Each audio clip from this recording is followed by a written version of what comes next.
Sahabat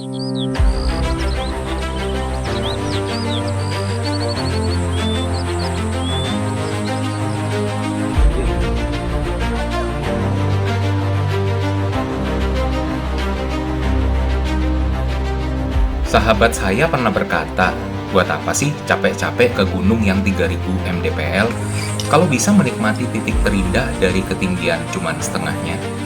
Yang penting kan kecantikan gunungnya, bukan ketinggiannya. Kata-kata teman saya itu tadi terwujud di pendakian kami kali ini.